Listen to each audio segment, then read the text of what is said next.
Bueno, muchísimas gracias por participar en esta jornada de la OAP.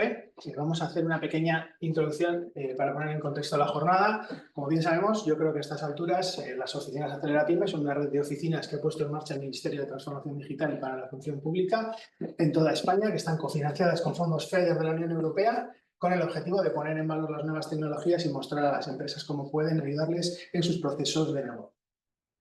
Para ello estamos haciendo jornadas divulgativas de demostración de productos, tecnologías, servicios, para mostraros, como os digo, estas tecnologías de primera mano y que veáis cómo funcionan y cómo os pueden ayudar. Por otra parte, tenemos un servicio de asesoramiento y acompañamiento para ayudaros a resolver las dudas que puedan surgir durante vuestro proceso de transformación digital. Y por último, queremos ser un agente activo dentro de los programas de ayudas Kit Digital, Kit Consulting y Bono de Conectividad. Tenéis toda la información en la página web de la OAP, oap.ingeniería.eus, donde tenéis el correo electrónico y el número de teléfono. Con respecto a la jornada de hoy, pues vamos a hablar de inteligencia artificial, que es el tema, digamos, de moda, pero bueno, porque tiene su peso y su interés. Tenemos con nosotros a Ander Cortaberría, que es director de consultoría de fábrica inteligente en LKS Next, y a Paul Gomendi Urrutia, ingeniero industrial, que es consultor también. Vamos a ver un poco la inteligencia artificial desde su origen, para entenderla bien, cómo se crea, cómo funciona y saber cómo vamos a poder implementarla en nuestras plantas, en nuestras fábricas. Así que nada, voy a poneros la presentación. Os comparto la pantalla.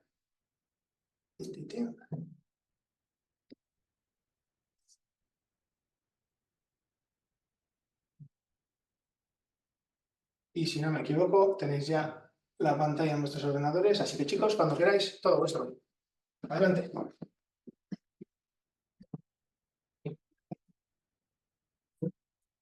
Buenos días a todos. Hoy venimos a dar el curso de inteligencia artificial en la industria. Realmente va a ser un curso, digamos, más introductorio de cómo la inteligencia artificial, bueno, de dónde viene, cuál es más o menos la historia, qué es lo que a día de hoy más o menos se puede realizar. Y luego traeremos algunos ejemplos, porque al final, bueno, la idea se trata de ver lo que es la industria, ¿vale? Entonces, para empezar, vamos a presentar. Porque yo soy Ander, yo soy Paul. Pues yo soy, como ha dicho Iñaki, soy el director en el EKS de Smart Factory Consulting. Paul trabaja conmigo en el EKS también. Llevamos los dos una trayectoria de años ya en consultoría industrial, en otras consultoras, ya sea más tecnológicas o más de operaciones.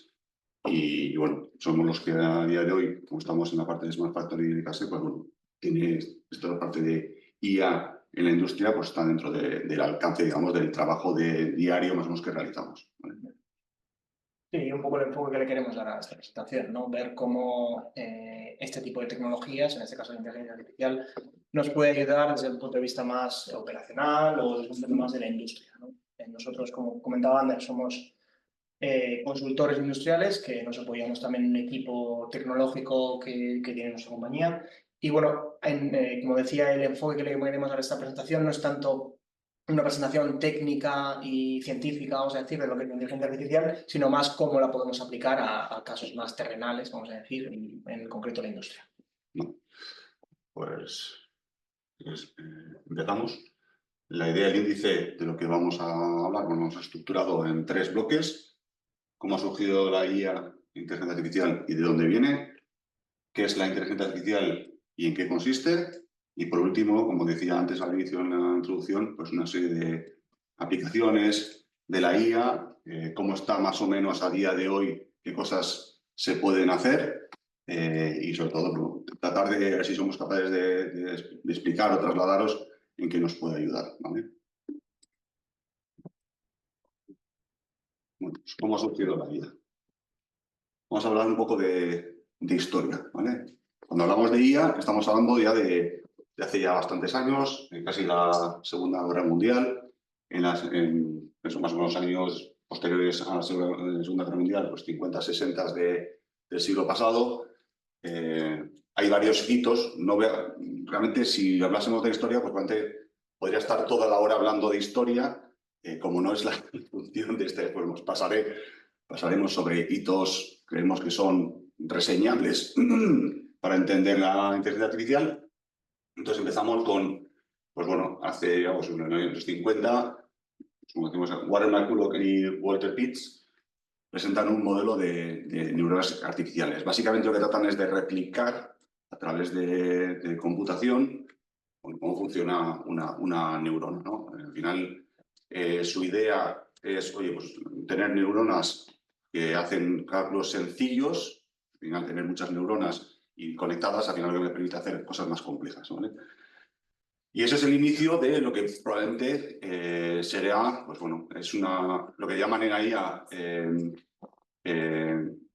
un enfoque conexionista, ¿vale? Porque son neurona que se conecta con otra neurona, hacen cálculos sencillos, ¿vale? Y es lo que posteriormente acabará, probablemente, pues es el inicio de lo que posteriormente se llamará Deep Learning y tendrá que ver, por ejemplo, con algoritmos de inteligencia artificial, con redes neuronales, ¿vale?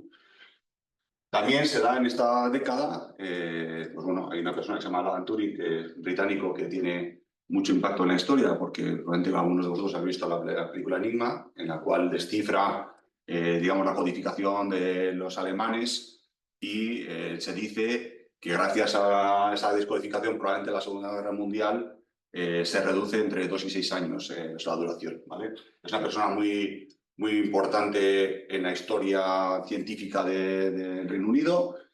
Y bueno, perdón, poner para atrás. Vale. Bueno, como hito reseñable, pues genera lo que llaman el test de Turing, ¿vale? El test de Turing al final es tan sencillo como ponemos una persona y una pared y, o sea, hay 3 personas, una es un interrogador y luego hay 2 personas. Todas no se ven, o sea, no se están viendo, hay como si fueran paredes que les separan. Y entonces el interrogador lo que tiene que hacer es preguntar a las 2 personas, en principio ponen un hombre y una mujer, y lo que tiene que tratar de identificar el interrogador, quién es la mujer, ¿vale? Esto, en general, el test, más adelante pasa a ser, se sustituye a una de las 2 personas y pone una computadora. Entonces lo que tiene que tratar el interrogador es identificar quién es la computadora, ¿vale? Entonces se dice que, o este test dice que una máquina es inteligente en tanto en cuanto puede replicar el comportamiento humano y tú no sabes quién es quién, ¿no? Digamos como el que engaña al humano, ¿vale? Entonces, bueno, es un test que a día de hoy todavía sigue teniendo su vigencia, también sus detractores respecto a este test, pero bueno, es un hito importante. Posteriormente, pues de estos hitos importantes, fue una época de inversión. Tenemos presente que en esta época, pues bueno, países como Estados Unidos y Reino Unido eran los que estaban en boga y hacían grandes inversiones. Imaginaros los ordenadores, pues ordenadores que son salas enormes, son maquinotas grandes con un montón de gente, pues bueno, pues, cambiando componentes, teniendo en cuenta pues, la tensión, la electricidad, la potencia, o sea, muchas otras cosas que tienen que ver que no tienen que ver con los ordenadores que pensamos a día de hoy, pero bueno, que existían en su día. Una gran inversión en esta época. Posteriormente pasamos a la época de los 80, 70, 80, 90, en la que hay 2 como le llaman inviernos de la IA, ¿vale? ¿Y por qué? Pues bueno, pues porque al final son épocas en las cuales no se consiguen los resultados esperados, no se sigue la progresión que se tuvo en las décadas anteriores, entonces, bueno, como que se enfría un poco el tema. Sí que hay, bueno, este invierno, estos 2 inviernos sí que hay hitos que son reseñables, como por ejemplo la creación de R1, que es una computadora que tenía la empresa DEC, que es Digital Equipment Corporations, que lo que permite hacer es recibir o tener los pedidos sin errores, ¿vale? Entonces, al final es una computadora tiene unas 10.500 reglas, tiene un enfoque simbólico, o sea, el conexionista y el simbólico, al final el conexionista tiene que ver con la generación de neuronas artificiales, simbólico tiene que ver con reglas explícitas que un humano programa y que una computadora con alta computación pues consigue resolver, ¿vale? Entonces, esta computadora lo que consigue, estas 2.500 reglas, consigue tener para esta compañía, que es una compañía grande en esa época, pedidos buenos, o sea, todos buenos, entonces al final pues consigue un retorno de 25 millones de dólares, ¿vale? Entonces, un hito importante de decir, oye, es capaz de hacer una tarea con unos niveles de excelencia muy altos, ¿no? También adicionalmente se dan varias cosas que influyen en este invierno de la IA. He hablado antes de grandes computadoras. En esta época, Apple e IBM presentan sus primeros portátiles ordenadores personales y esto cambia un poco el paradigma, con lo cual ya las inversiones pues ya no, de las grandes compañías como Apple y IBM ya no van a ese nivel de computadores enormes, sino en otra línea. También hay menos euros y también las instituciones, pues ante las dudas, pues invierten menos. Y también hay algún otro hito, como puede ser este de George Hinton, que publica un nuevo método de aprendizaje de redes neuronales, que es el inicio de estos algoritmos, ¿no? O sea, si nos vamos antes, el modelo de neuronas artificiales, que ya salen en los años 50, pues digamos es una evolución. Posteriormente, sí que en los 2000 hay una inversión, IBM genera, muchos conoceréis Deep Blue, era una computadora que jugaba al ajedrez y que fue capaz de ganar a Garry Kasparov. Básicamente es una computadora que tiene un enfoque simbolista. Al final es un montón de reglas programadas y lo que trata de hacer es buscar todas las... O sea, creo que, no sé si calcula alrededor de 200 millones de movimientos por segundo. Entonces, cada movimiento de la partida de ajedrez calcula todas las, más o menos casi todas las posibilidades y elige la que cree que va a tener más éxito. Bueno, al final, con esta forma de trabajar, pues ganó a Garry Kasparov, ¿vale? También en los años 2010, y estamos ya, muchos ya pues lo podemos recordar desde antes de ayer, aparece el Machine Learning y el Deep Learning, ¿no? que es lo que realmente ha dado un salto cualitativo, ¿no? El Machine Learning nos permite, a través de la experiencia, ir aprendiendo y patrones, ir mejorando, y el Deep Learning nos permite, con estas redes neuronales, pues, aprender casi sin tener ningún tipo de experiencia de aprendizaje, ¿vale? Y por último, en 2020, en 22, sale ChatGPT, que ya creo que todos aquí ya lo conocemos, probablemente muchos estamos utilizando ya ChatGPT en nuestro día a día. Revoluciona todo esto, ¿no? Y esto tiene que ver con la inteligencia artificial generativa, ¿no? Toda esta parte de los LLMs, la que me permite, mediante el lenguaje natural, realizar muchas cosas, ¿vale? Luego veremos ahí una parte que voy a hablar de inteligencia artificial generativa, lo veremos, ¿vale? Cosas que son y creo que importantes tener, bueno, o simplemente por la historia, decir, oye, pues cómo de importante o cómo de impacto ha tenido la inteligencia artificial. Bueno, pues simplemente tener presente que los móviles en conseguir 100 millones de usuarios tardaron 16 años. Y dice, bueno, la tecnología bueno, no está mal. Internet tardó 7 años en tener 100 millones. Facebook, que ostras, pues es un software, 4,5, pero es que ChatGPT llegó a 100 millones en 3 meses. Entonces es como totalmente disruptor, no tiene nada que ver con lo anterior, todo está súper acelerado y bueno, pues esto lo que te dice es que bueno, probablemente tiene unas posibilidades tremendas, ¿no? Si ya estamos viendo que el móvil tuvo un impacto brutal, Internet un impacto brutal, Facebook también ha cambiado la vida de mucha gente, pues ChatGPT pues va en esa línea pues, más rápido, ¿no? Bueno, eso respecto a pinceladas de historia, ¿vale? ¿Qué es la IA, ¿no? ¿En qué consiste? Bueno, aquí hay, si tratáis de buscar, hay infinidad de definiciones, ¿vale? Nosotros hemos traído aquí un par que, bueno, que probablemente en otros muchos foros, pues, dicen más o menos qué puede ser, ¿no? Yo he puesto dos, Una es de Kaplan y Heinlein, que es habilidad de un sistema para interpretar correctamente los datos, ¿no? La inteligencia artificial tenemos que tener presente que siempre hablamos de datos. Sin datos no hay inteligencia artificial, ¿vale? Entonces es importante el dato. Y cuando estemos hablando de industria, pues pensemos cómo tenemos nuestros datos, ¿vale? Si queremos hacer inteligencia artificial, reflexionemos cómo están los datos que tenemos de los procesos productivos, de la calidad, del mantenimiento, de lo que sea, y qué tenemos que, primera tarea, tener datos buenos, confiables, con periodicidad, dato único, todas esas cosas, ¿vale? Y esto, pues tratar de, ya hemos dicho que es la habilidad de interpretar los datos, aprender de ellos, ¿vale? Que ya cambia respecto a otras cosas que eran reglas que yo te digo lo que tienes que hacer, aprenden y al final es tratar de conseguir una meta mediante ese aprendizaje, ¿vale? Y hay una muy no sé, graciosa o así, que dice, IA es aquello que todavía no se puede hacer, ¿no? Y esto lo dice Larry Tesler, ¿vale? Entonces al final lo que dice es, oye, hace mucho tiempo se calculaba a mano, se calculaba con Abacus. La calculadora fue un salto de la pera. Y podríamos decir que eso era inteligencia artificial en esa época. Para nosotros ahora mismo una calculadora no es un hito importante, es nuestro día a día, ¿no? Al igual que en su día Deep Blue ganaba a Garry Kasparov y era una pasada, eso se suponía que era inteligencia artificial. A día de hoy para nosotros ya no es algo relevante, ¿no? Pues lo que dice esta persona, dice, pues aquello que todavía a día de hoy no somos capaces de hacer mediante las máquinas, eso es inteligencia artificial, ¿no? Pero bueno, al final, si estamos hablando para nosotros, probablemente, pues con inteligencia artificial será probablemente un conjunto de tecnologías y campos de la ciencia que lo que tiene como objetivo es que, bueno, pues nos circunscribimos a la industria, que nuestras máquinas pues, realicen diferentes cometidos, ¿no? O diferentes tareas, ¿no? Y aquí serán, pues, muchos, lo que he dicho antes, pues, oye, que yo, respecto al mantenimiento, respecto a la calidad, respecto al control de la producción, respecto al seguimiento financiero, para muchas cosas, inventarios, lo que sea, ¿vale?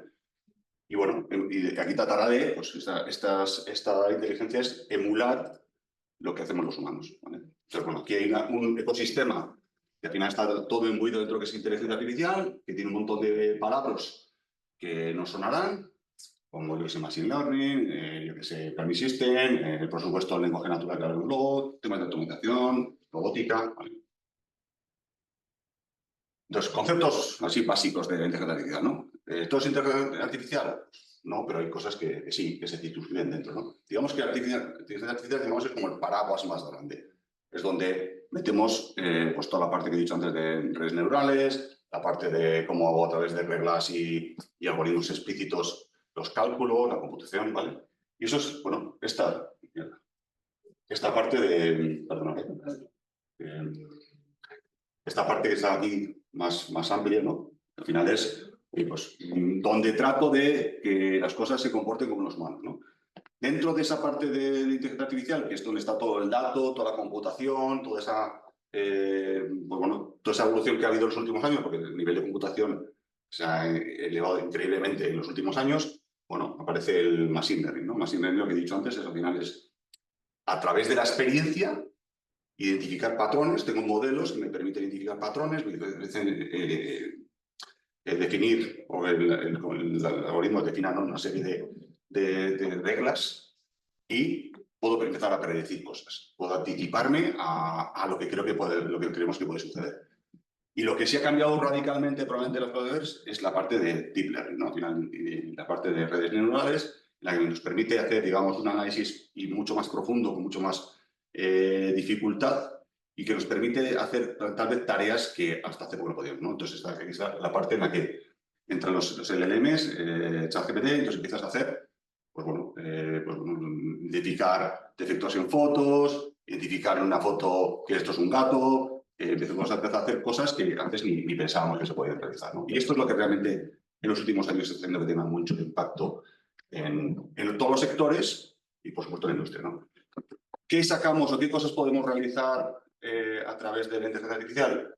Bueno, pues al final, como veréis aquí, hemos puesto una serie de cosas, ¿no? Asistencia de medicina, vehículos autónomos, asistentes virtuales y chatbots. Hay algunos de estos que están ya muy avanzados. Al final dices, oye, vehículos autónomos, oye, pues todavía no están puestos en circulación ya, pero chatbots sí hay. Es más, nosotros en nuestra misma página web de LKS tenemos un chatbot que se llama Lure, que le preguntas sobre sostenibilidad y te responde un montón de cosas que puedes alucinar, ¿no? Entonces, bueno, hay una serie de soluciones que hemos puesto aquí que pueden ser más o menos genéricas, ¿no? Porque estamos medicina y movernos directamente industria, pero bueno. Lo que sí dice una persona que es Andrew NG, es una persona de origen chino, que es el fundador de Coursera, es una persona muy relevante, digamos, actualmente en todos estos cambios de la inteligencia artificial. Lo que le llama es que la inteligencia artificial es una nueva electricidad, ¿no? Si la electricidad ya tuvo en su día, pues mira qué impacto tuvo, ¿no? En la historia sobre todo de la producción de la industria, en general, pero sobre la industria, lo que hemos podido hacer gracias a la electricidad. Al final dice, pues, esto es como una electricidad y probablemente el potencial que tiene la IA de transformar los negocios, ahora mismo ni lo visualizamos, pero probablemente en los próximos años lo cómo hacemos las cosas va a cambiar radicalmente, ¿no? Y va a ser gracias a la IA. Adicionalmente, pues lo que he hablado, ¿no? Entonces, una cosa es la inteligencia artificial en general y ya nos vamos a la inteligencia artificial generativa, que básicamente es, oye, pues a través de un lenguaje natural yo pregunto cosas y se me responden, digamos de una acción humana realmente sencilla, obtengo unos resultados muy concretos y además sin tener un aprendizaje. O sea, es decir, no hace falta que hagamos nada, pues, aprende con toda la información que tiene, evidentemente se conecta a una brutalidad de datos, pues bueno, consigue esto, ¿no? Al final aquí, en donde ha habido un cambio muy radical en esta parte de la inteligencia artificial generativa, ha sido a través de un concurso que se llama ImagineNet, en el que se compite por tratar de generar las fotos, es decir, generar una serie de fotos y ver los errores lo más rápido posible, ¿vale? Entonces, hace unos años se presentaron unas personas cambiando la forma. Antes era mucho más, digamos, con reglas explícitas, el análisis de fotografías. Lo que cambiaron fue a través de utilizar GPUs, que el GPU es, digamos, son los ordenadores que se utilizan para juegos, ¿vale? Que tienen una potencia. Y lo que te permite una GPU es llevar diferentes procesos a la vez, diferentes líneas de trabajo. Entonces, el enfoque era diferente, ellos metían una foto, hacían diferentes enfoques de trabajo con esa fotografía y el resultado era muchísimo más rápido y con una tasa de errores muchísimo inferior, ¿vale? Entonces, bueno, cambiaron ese paradigma de cómo a partir de ahora se tiene que utilizar, digamos, esta parte de gestión de los datos y de volumen de datos. Y, bueno, sale la parte del lenguaje natural, que utiliza toda esta potencia. Y entonces, cosas que podemos hacer, bueno, pues por supuesto, ya habréis probado ChatGPT probablemente, pero ya podemos preguntarle y nos dice, oye, que yo tengo que venir ahora a dar unas charlas o de hacer a PyME en el Colegio de Ingenieros de Guipúzcoa, pues dame qué es lo que tengo que decir. Tengo una hora, le doy y me dará realmente todo lo que necesito. O yo que sé, en el trabajo, oye, que tengo, a mí me suele venir bien cuando tengo que hacer búsquedas, le hago una búsqueda en Google, voy a ChatGPT, le digo la búsqueda y me da una foto rápida de una cosa que probablemente me llevaría, pues a lo mejor toda la mañana o varias horas, empezar a concretar, ¿vale? Yo concreto en segundos y ya pues me he quitado un montón de tiempo, ¿no? Bueno, nos permite, sobre todo, cosas que podemos ver en el día a día, los chatbots. Ya hay un montón de empresas, de webs, de sitios en los cuales tenemos los bancos, nosotros tenemos todo web, hay muchos chatbots que utilizan, ¿no? Pero también ahora mismo, pues, empieza a haber softwares en los cuales nos permite generar nuestras propias fotos. O sea, es decir, yo qué es lo que yo quiero y me genera la foto. ¿Qué es lo que yo quiero y me puede presentar, me puede hacer un vídeo? Incluso algún tipo de presentación, ¿no? Y empieza a ver, pues bueno, a través de la inteligencia artificial generativa, cosas que impactan en la productividad de nuestros días. Y es más, yo a lo mejor soy malísimo haciendo presentaciones a nivel estético. Va al software que me lo realice y me lo hace mucho mejor de lo que probablemente lo haría yo con mis capacidades de creación o de diseño, ¿vale? Entonces, bueno, básicamente esto es lo que es hoy en día inteligencia artificial generativa, ¿vale? Entonces, vamos. Ejemplos, también, bueno, que ya he dicho algunos, ¿no? Pero bueno, así, sobre todo tecnológicos, ¿no? Pues bueno, al final, pues yo le puedo pedir que me desarrolle un código. Yo no soy programador, pero le digo, muy típico esto, oye, una macro Excel, que me la haga. Me pinta, me hace el código, lo pongo y veo, no, ha fallado, no me gusta lo que yo quería. Le digo, me hace los cambios, cambia el código y me hace macros, por ejemplo, ¿no? A nivel de software, pues bueno, antes era una persona que estaba haciendo análisis de calidad y testeos. Bueno, ahora mismo hay software que lo hacen. A nivel de creatividad, lo que ya he dicho antes, que te generen fotos, que te generen vídeos, que te generen presentaciones, se puede hacer, ¿vale? En un nivel, digamos, aceptable, ¿vale? Las fotografías están a un nivel altísimo. Vídeos a lo mejor ya no están, pero también tiene un nivel muy, muy importante y a lo mejor pues las presentaciones, pues ya a gustos de cada uno, ¿no? Por supuesto, los chatbots de inteligencia artificial generativa respecto a formación y sobre todo de documentación, preguntas sobre documentación, todo lo que tenga que ver normativa, legislación, reglamentaciones, normas técnicas, pues todo eso ayuda muchísimo a las personas yo hago una pregunta y en vez de tener que buscar el tomo no sé cuántos, páginas no sé cuántos, y leerme un montón de documentación, me da la respuesta, ¿no? Entonces, la agilidad es brutal. Y luego hay algunas otras, pues bueno, que me permite también obtener nuevas funcionalidades mediante la, digamos, integración, mediante APIs de diferentes softwares que a lo mejor a día de hoy no tenemos y obtengo, pues bueno, otros nuevos desarrollos, nuevas funcionalidades a través de esta inteligencia artificial generativa. Entonces ahora voy a dejar a Paul que os explique su estado de arte y algunos ejemplos que creo que pueden ser interesantes. Sí, gracias. Sí, la idea de este tercer punto es, bueno, ya hemos visto cuál es un poco la historia, de dónde viene Inteligencia Artificial y cuáles son los conceptos básicos que tenemos que tener un poco relativamente claros en la cabeza para poder entender cuáles son las potenciales aplicaciones y cómo nos puede ayudar. Y bueno, aquí vamos a hacer primero un primer análisis de cuáles son las tendencias en inteligencia artificial a día de hoy, ¿no? El gráfico que veis aquí en la pantalla es el gráfico de Gartner, que seguro que muchos lo conocéis, en el que básicamente nos dice qué expectativas o qué expectaciones hay en cada una de las tecnologías. En este caso estamos centrados en tecnologías dentro del paraguas de la inteligencia artificial y cuál es su punto en este pico, en esta ola, ¿no? Por ejemplo, tenemos la inteligencia artificial generativa, como comentaba Ander, pues que a día de hoy ya es una realidad, ¿no? Y la podemos utilizar en nuestras casas mismo, pero sí que es verdad que está en ese punto de inflación de expectaciones en el que, bueno, creemos que parece que va a ser la solución para todo, ¿no? Y evidentemente tiene muchísimo potencial, pero también tenemos otras alternativas que se ajustan más a diferentes objetivos. También destacar aquí, como pueden ser los servicios de cloud en inteligencia artificial y la computer vision o visión artificial, que ya están, bueno, en el año 23 ya estaban muy cerca y a día de hoy ya podríamos decir que están en esta planicie o en esta capa ya de productividad en la que a día de hoy se pueden implementar este tipo de tecnologías, ¿no?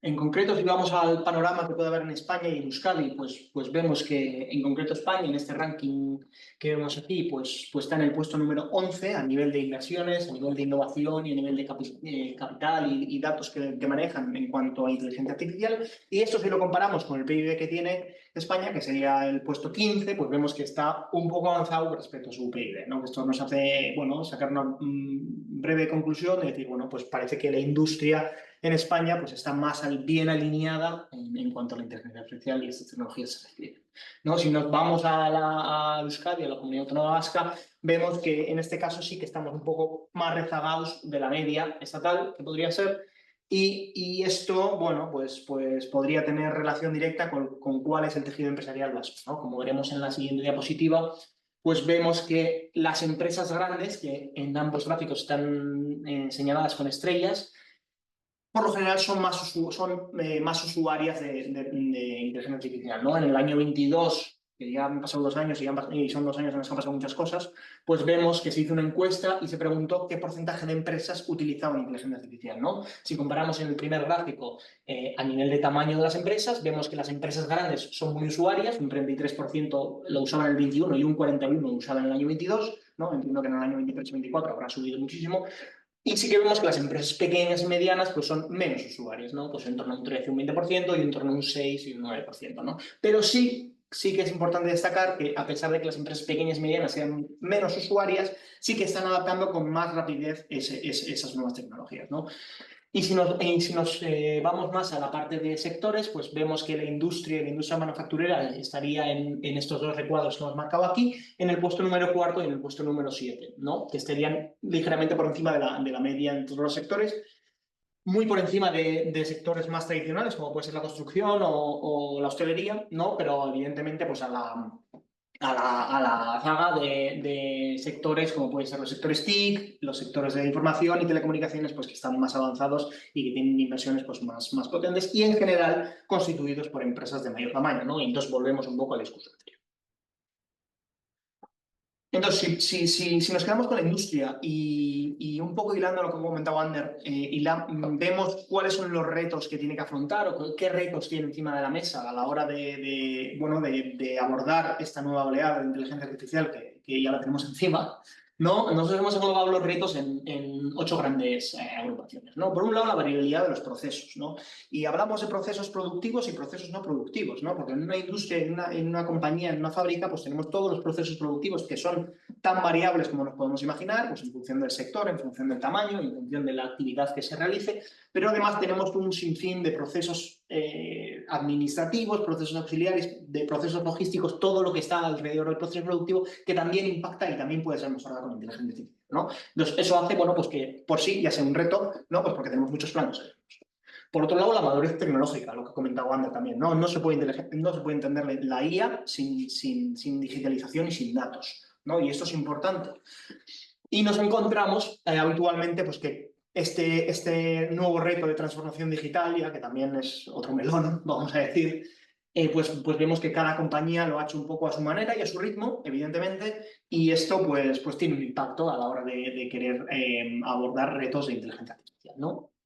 hilado directamente con ello van los datos que necesitamos, ¿no? No se puede entender la inteligencia artificial sin los datos, como bien ha comentado Ander antes, y esto nos hace, bueno, pues que en muchas ocasiones, antes de abordar un proyecto propio de inteligencia artificial, pues tenemos que sentarnos, ver cómo está la situación a nivel de digitalización y a nivel de datos sobre todo, y, bueno, en ocasiones incluso hacer un proyecto de gobierno del dato, ¿no? Un proyecto de estructuración de cuál es el ecosistema digital para luego ya asentar una buena base y desde ahí poder hacer un proyecto de inteligencia artificial, un proyecto de automatización o cualquier otro tipo de proyecto digital, ¿no?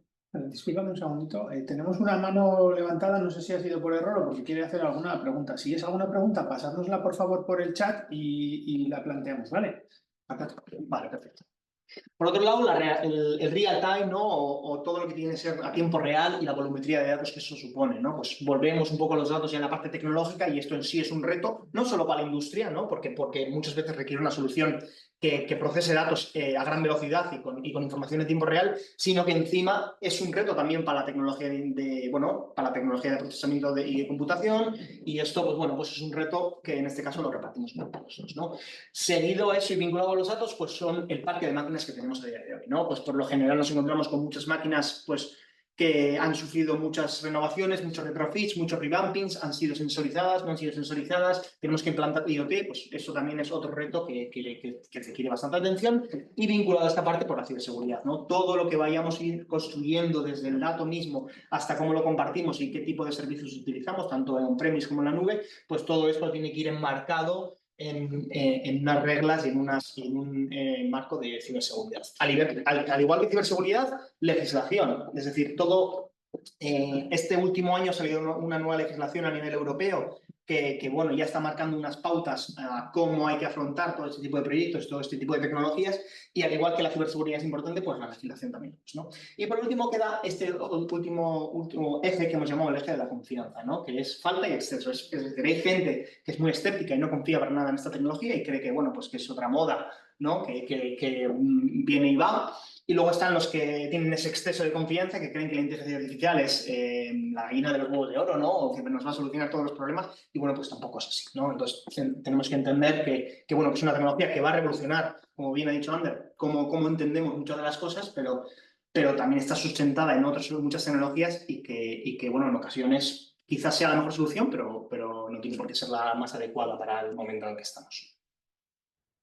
En cuanto a aplicaciones de la inteligencia artificial, pues aquí hemos englobado 5 grandes aplicaciones y 5 grandes grupos de aplicaciones que entendemos bueno, que a día de hoy son una realidad, ¿no? En ocasiones ya los hemos encontrado y que, bueno, que tienen bastante potencial por sí solas, ¿no? Por un lado está el computer vision o la realidad virtual, ¿no? Que es esa capacidad que tiene la inteligencia artificial de procesar imágenes y vídeo, ¿no? Y esto pues tiene un sinfín de aplicaciones que luego veremos, ¿no? Luego están los modelos predictivos, que son modelos que, bueno, que son que ya lleva mucho tiempo por aquí, desde la predicción del tiempo que utilizamos en la aplicación de nuestro móvil, pues bueno, aquí hay también un sinfín de aplicaciones que pueden ser muy interesantes para la industria, ¿no? Luego está la optimización de los propios procesos, un proceso que es más automático, vamos a decir, pero es pues muy interesante y tiene muchísimo potencial. Por otro lado, como ha comentado antes también, el procesamiento de lenguaje natural o NLP, que veréis por ahí, pues es esa capacidad de que la inteligencia artificial nos entienda desde un lenguaje natural, como bien dice el nombre, ¿no? Entonces, esto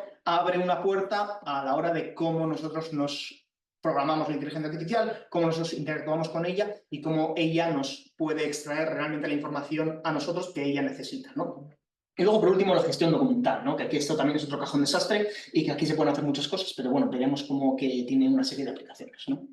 En cuanto a Computer Vision, pues podemos tener sistemas de calidad de producción en línea, en el que tenemos una inspección, unas cámaras de inspección visual que nos van diciendo prácticamente a tiempo real qué objetos son buenos y son malos, y no solo nos dicen si son buenos o son malos porque lo comparan contra un patrón, ¿no? Que eso pues sería un poco la solución tradicional, sino es que encima ven si existen tendencias y nos pueden avisar de tendencias que pueda haber en el desvío de una serie de parámetros que, aunque a día de hoy, en ese momento concreto, sigan estando dentro de los baremos de calidad, vemos una tendencia clara y nos pueden lanzar un aviso y decir, ojo con esto porque parece que se va a desviar. Y bueno, pues es una vuelta más, ¿no? Identificación de si los operarios o los trabajadores llevan puestos los EPIs, control de acceso y seguridad de planta. Bueno, pues la visión artificial abre un mundo de posibilidades en todo lo que tiene que ver con imágenes y vídeos. Vale, luego los modelos predictivos, que como comentaban, son viejos asiduos, ¿no? Pero bueno, la predicción de la demanda, la predicción de variables de calidad, el mantenimiento predictivo, todas estas aplicaciones que van englobados en estos modelos que a día de hoy, bueno, pues que ya existían esos modelos predictivos en inteligencia artificial y con la entrada de la inteligencia artificial pues se han revolucionado y tienen esa capacidad de adaptarse muchísimo más a cada una de las casuísticas.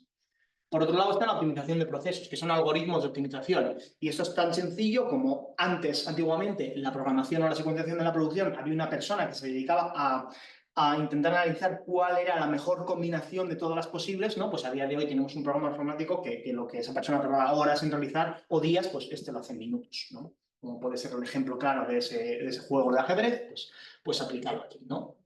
Y eso puede ser lo mismo para programación de la producción, para programar las reglas de proceso o incluso para la optimización de rutas de la logística, por ejemplo, ¿no? Y nos permite, mediante estos modelos de deep learning, no solo configurar una serie de reglas concretas, sino además introducir una serie de variables, bueno, pues en una volumetría o en un tamaño que un programa sin inteligencia artificial no sería capaz de asumir, ¿vale? Esa es un poco la diferencia fundamental.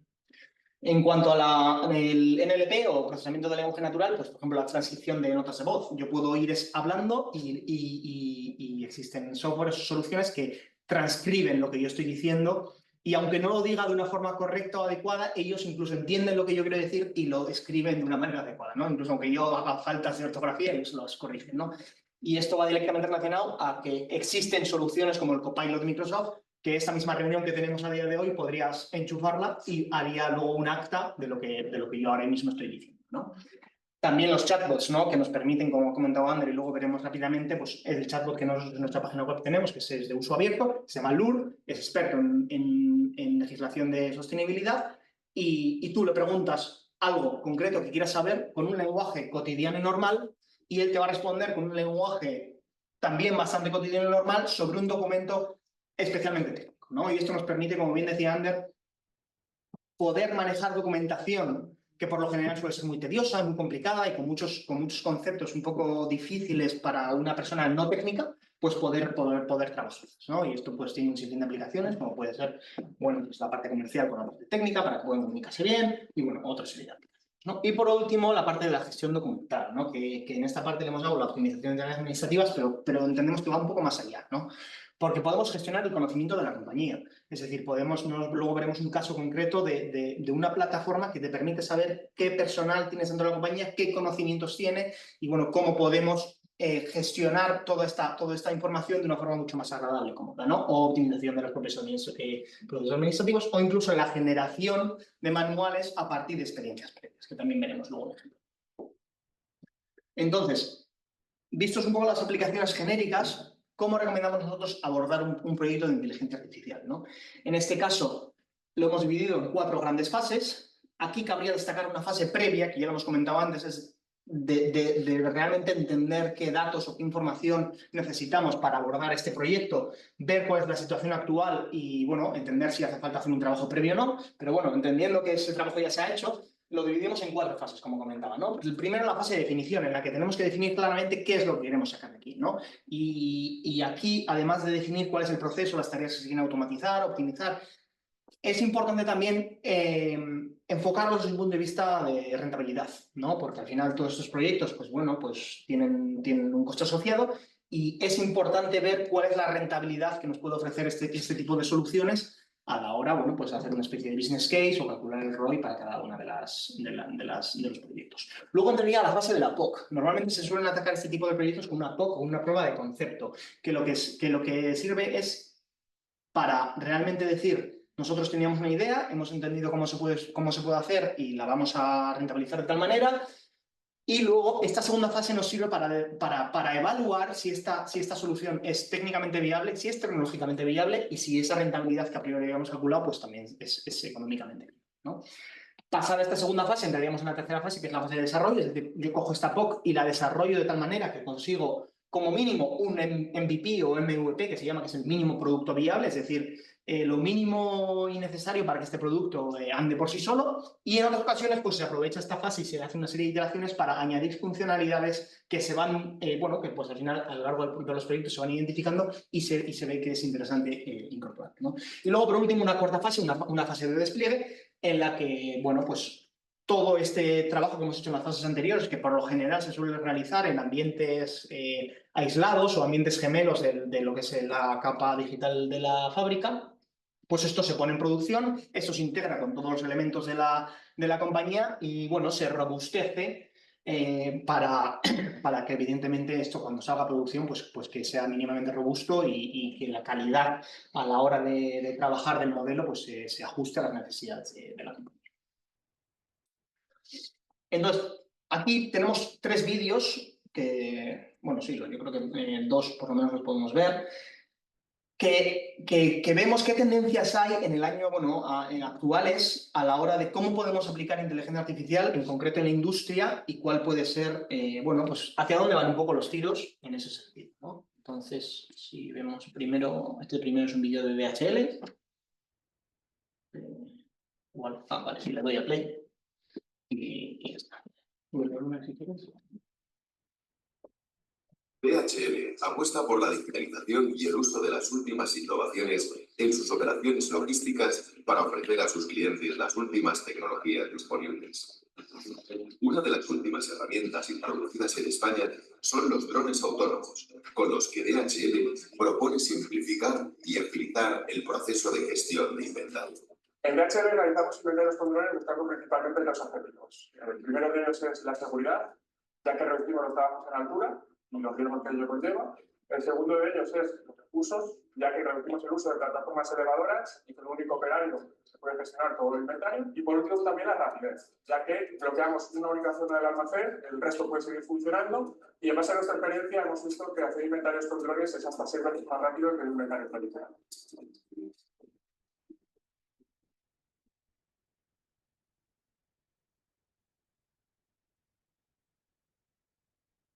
Esto es un paso más a la apuesta de la innovación que tiene DHL. La parte novedosa de este producto es que se trata de un dron no tripulado, lo cual nos permite a cualquier operario de DHL poder, con un mapa de vuelo configurado, hacer él solo, de una forma independiente y autónoma, el inventario. Antiguamente dependíamos de tener pilotos certificados en el vuelo de drones. ¿Esto qué nos va a suponer? Bueno, nos va a suponer una mayor eficiencia y sobre todo autonomía a la hora de hacer los inventarios cuando nuestro cliente lo solicite.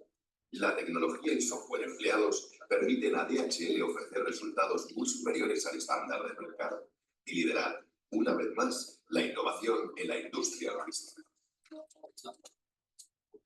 Este es un primer vídeo de DHL. Aquí ya hemos visto que bueno, pues hacen un proceso que a día de hoy es muy habitual, que es el inventario de almacenes, pues lo hacen apoyados. Es que me estaba escuchando a mí mismo, que era un poco raro. Claro, hacen un proceso muy habitual y muy cotidiano, que es el inventario de almacenes, que a los que les habrá tocado hacerlo es muy tedioso y bueno, pues no voy a decir agradable, pero bueno, complicado, y que en este caso lo hacen con drones, es decir, lo agilizan mucho más y ya veis que lo hacen hasta 6 veces mejor, ¿no? Es lo que ellos comunican, pero sí que es verdad que se revoluciona la forma de entender un proceso que era muy cotidiano y se automatiza, se mejora y se agiliza, ¿no? Otro segundo vídeo que veremos, en este caso está en inglés, ¿vale? Es una empresa que se llama... Sí, bueno, no voy a poner el volumen porque está en inglés. Y igual hablo. Pero bueno, en este caso la empresa es Retrocasual AI y vemos que ya es una empresa que al contrario de DHL, es una empresa que directamente se ha fundado basándose en la inteligencia artificial, ¿no? Y esto es un concepto que entendemos y que vemos es muy común, ¿no? Aquí nos presentan 2 softwares, uno es Ability AI y otro es Kaizen AI, ¿no? En resumen, ¿qué son? Son como copilotos, que se llaman, que es un concepto que se maneja mucho hoy en día, es que son asistentes. Es un software que te ayuda a la hora de desarrollar un proyecto, pues te da una asistencia, ¿no? En el primero lo que nos permite es personas, operarios que tienen poca experiencia en un proceso de ensamblaje, pues mediante unas cámaras y una pantalla y una tecnología de inteligencia artificial detrás, que es este Assembly Copilot, vemos cómo permite, voy a bajar, permite ir dando una serie de indicaciones a la persona, pues con unas cámaras y con una pantalla, le va diciendo instrucciones de cómo que tiene que hacer un proceso de ensamblaje, en este caso de montaje, y además, mediante procesamiento de las imágenes que él va leyendo, le puede dar avisos de si ha hecho un proceso o una etapa de los procesos no lo ha hecho bien, ¿no? Esto permite a la hora de personas con poca experiencia en un puesto ayudarles en la tutorización y agilizar mucho su proceso de aprendizaje, y por otro lado permite hacer un control, un seguimiento de cuáles son las tareas que se hacen, y en ese sentido pues optimizamos y mejoramos mucho cómo es el control y el seguimiento de la producción, y la podemos aterrizar pues prácticamente no solo al proceso o la etapa, sino cada uno de los pasos que se han definido desde la ingeniería de producto. Y el siguiente producto que ellos presentan es el Kaizen Copilot, que es un copiloto, pero en este caso es para el ingeniero del producto. Es decir, con estas grabaciones, una inteligencia artificial generativa, con las grabaciones del trabajo de los operarios, te hace un análisis de cuáles son las tareas que se han realizado y ya te sugiere una serie de mejoras, una serie de movimientos y cambios en el procedimiento, incluso en el posicionamiento de las herramientas y de los útiles, para optimizar el proceso y mejorar los tiempos, ¿no? Incluso te hace un cálculo de cuáles son las potenciales ventajas, ¿no? Entonces, aquí vemos cómo diferentes tecnologías de inteligencia artificial los pueden cambiar como entendemos una serie, bueno, diferentes procesos dentro de la fábrica, ¿no? Y aquí incluso te va diciendo, ¿no? Pues esto lo podríamos mover aquí, e incluso te permite no solo entenderlo a nivel de línea, sino, o sea, a nivel de estación, sino a nivel de línea, ¿no? Te permite concatenar diferentes estaciones para que pueda implementar mejoras a nivel de línea, ¿no? Mejoras más transversales, ¿no? Y bueno, una serie de cuadros de mando, indicadores que te permiten pues trazar todo mucho mejor. Y yo creo que vamos un poco justo ese tiempo, entonces dejaremos el link del siguiente vídeo, pero vamos a volver a la presentación. El tercer vídeo es un vídeo de optimización de procesos de construcción, ¿vale? En este caso, que es una industria y un sector que todos sabemos que, bueno, pues que no ha seguido el mismo ritmo a nivel de transformación digital que otros sectores. Y entonces, esta compañía, que es chilena, entendió, claro, que había que apostar en ese sentido.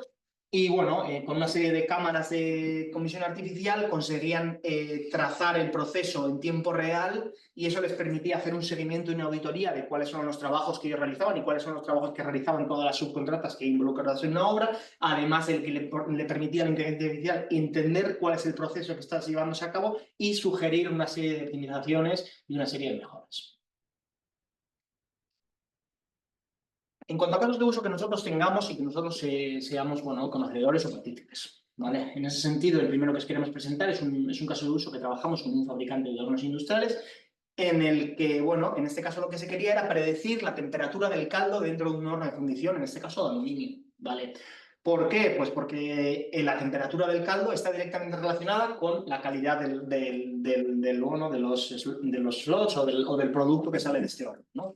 Y en ese sentido, la medición, ¿cómo se hace a día de hoy? Pues a día de hoy hay una persona, un operario, que se viste con unos trajes específicos ignífugos y de protección de temperatura, abren lo que es el horno, la puerta como tal, y con una lanza o con un medidor, con un palo muy largo, en resumen, lo que hacen es acercarse mucho al horno y medir la temperatura, ¿no? Esto, evidentemente, acarrea una serie de problemas de seguridad para la persona y de mediciones, bueno, poco fiables, ¿no? Porque al final es un proceso muy delicado y lo haces así como puedes y rápido y corriendo para evitar esa situación, vamos a decir, bueno, poco cómoda o poco segura. Entonces, ellos querían conocer de alguna manera cuál era la temperatura del proceso, pero no la podían medir directamente, ¿no? Entonces, lo que se utilizaron fue unas 25 variables físicas del proceso y variables propias del proceso, y en torno a 7 millones de lecturas, para que hagáis una idea del volumen de datos que se manejan en este tipo de procesos,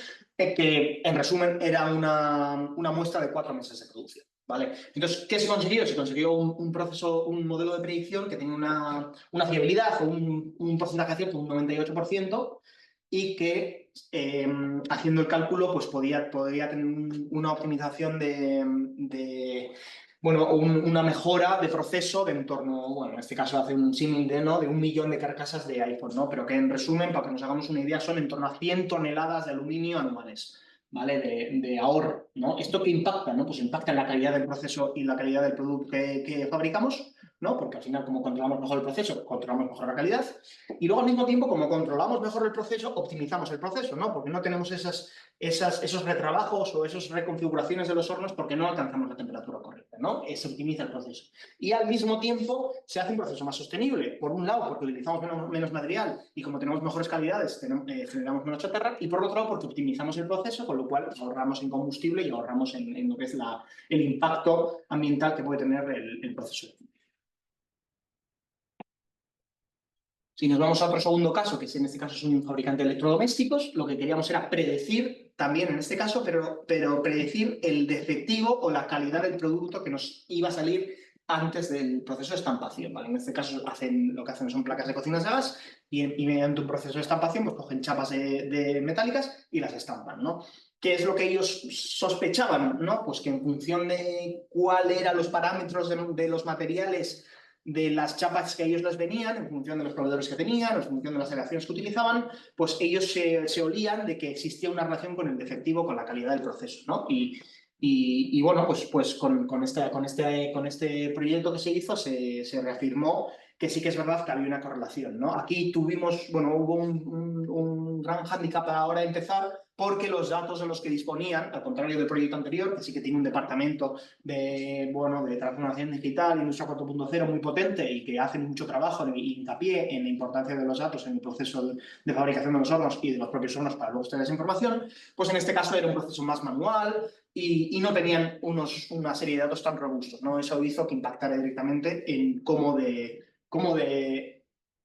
bien predecía nuestro modelo, ¿no? Porque al final, si un modelo de inteligencia artificial, por muy buen modelo que sea, si los datos de entrada son malos, el resultado va a ser malo, ¿no? Y si los datos de entrada son buenos, pues los resultados serán buenos, ¿no? En este caso nos encontramos con esta situación, pero sí que es verdad que se generó un indicador que le llamamos grado de potencial fallo, en los que antes de que el operario introdujese la chapa en el proceso de estampación, ya podía saber si esa chapa iba a tener un grado de potencial fallo bajo, medio o alto, ¿no? Entonces, ese sí que se consiguió y sí que se hizo un estudio de ponderación para ajustar el modelo no solo a los materiales tal cual nos venía con la etiqueta de ese proveedor, sino incluso cuál era el origen del proveedor y bueno, pues poder corregir esos falsos positivos, esos falsos negativos que en ocasiones generan los modelos, ¿no? Pues poder ajustarlo un poco más a cada una de las casuísticas, ¿no?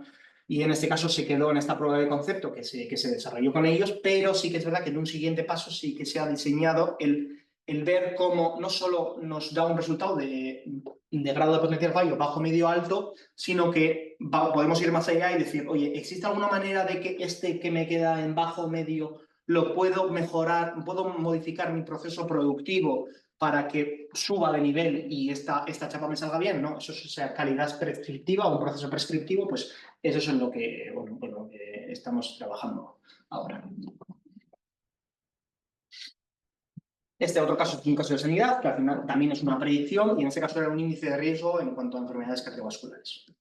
Vale, y lo voy a pasar muy rápido porque nos estamos quedando sin tiempo, pero bueno, en resumen, un poco para que os hagáis una idea, la volumetría o los datos que se manejan, pues un estudio con más de 22.000 pacientes, más de 120 variables, y se utilizaron 4 modelos predictivos para generar un único índice de peligrosidad, y todo esto se montó en un cuadro de mando para que fuese el médico que ágilmente pudiese trabajar con cada uno de los pacientes y hiciese un seguimiento individualizado, utilizando el histórico de los otros 22.000 pacientes. Y aquí voy a mencionar únicamente este otro caso, que es un caso de inteligencia artificial generativa, que es un proyecto que llevamos mucho tiempo trabajando y que luego vemos que viene marcado en un proyecto mucho más grande, una hoja de ruta, que llevamos ya más de 5 años trabajando con ellos. Y en este caso nos sentamos en Deliveroo, que es este de aquí en medio, en el que mediante inteligencia artificial generativa, IA generativa, conseguimos una plataforma en la que el servicio técnico, incluso los propios clientes, contactan con nuestro cliente, ¿no? con nuestra empresa, que se dedica a hacer mantenimiento de bienes tanto bienes industriales como bienes domésticos, ¿vale? En ese caso, cada vez que recibe un aviso, pues el equipo técnico tiene que acudir a ese aviso y solucionarlo, ¿no? Pero muchas veces, pues la información que les llega no es del todo fiable, o no está bien escrita, o tiene lapsus, o ha habido ese teléfono descacharrado. Entonces, hay una serie de idas y venidas y de retrabajos que aquí se quieren mejorar, ¿no? Mediante esta IA generativa se permite que lo que se genera es un modelo de reporte tipo que que le llega al técnico que le va a tocar asistir a ese punto y ya tiene un 80% del trabajo hecho porque ya le dice, oye, pues esta avería en función del histórico que ha habido con este tipo de componentes, pues puede ir por estos lados. Coge los repuestos que se sueltan en la furgoneta más este otro repuesto que habitualmente no lo llevas y te va a servir y te va a ser útil. Y entonces, bueno, con ese sistema se está mejorando la optimización y el trabajo de estas personas, no por el trabajo en sí, sino por esos idas y venidas que al final son tiempo perdido y que se está optimizando. Y bueno, el último es el caso Lure, que ya lo comentaba Ander, pero es un chatbot que hemos creado nosotros, que está disponible en la página web y que le puedes hacer consultas sobre la directiva CSRD, que es la Directiva de Sostenibilidad Europea, que ha salido hace poco, y bueno, se la preguntas de una manera muy cotidiana y él te responde de una forma también bastante fácil de entender, ¿no? Ahora estamos hablando de documentación pues, compleja, muy larga, y que muchas veces pues la leemos, pero no nos queda muy claro cómo. Y disculpad que la haya pasado todo tan rápido, pero nos quedamos un poco sin tiempo. Es que ricasco a todos por venir, muchas gracias por asistir y bueno, no sé si había alguna pregunta. Sí, no, de momento no tenemos ninguna. Si alguien tiene alguna pregunta, pues bueno, podemos aprovechar si queréis para, bueno, levantáis la mano y os abrimos el micro. En cualquier caso, como comentamos siempre, como la jornada se graba y no sé si la publicaremos en redes o no, bueno, de lo que nos comentéis, cuando reviséis la documentación que os enviaremos, si tenéis cualquier duda, pues quedamos a vuestra disposición, tanto desde el colegio como desde el EKS para resolver cualquier consulta que tengáis. De momento no hay preguntas, mientras damos tiempo. Podríamos poner nuestro correo. Sí, Podemos modificar ahora. Ponemos en el chat, si queréis lo cojo yo. Bueno, con la presentación, mejor en un sitio de fotos, con las fotos, sí, con los correos. Las fotos, ponemos Si hay alguna pregunta que nos vosotros, porque está en la presentación al inicio, o nosotros se ponemos a hablar en un momento. Eso es, sí. Perfecto, pues enviaremos entonces la presentación con los datos de contacto y nada, pues es que ricasco, muchísimas gracias por haber compartido este tiempo con nosotros. Y nos vemos en la siguiente. Tenemos dentro de 2 semanas la segunda parte, ¿no? Sí, la semana que viene, perdón, eso es. Venga, pues es que ricasco eta aurren arte. Vale, es que ricasco.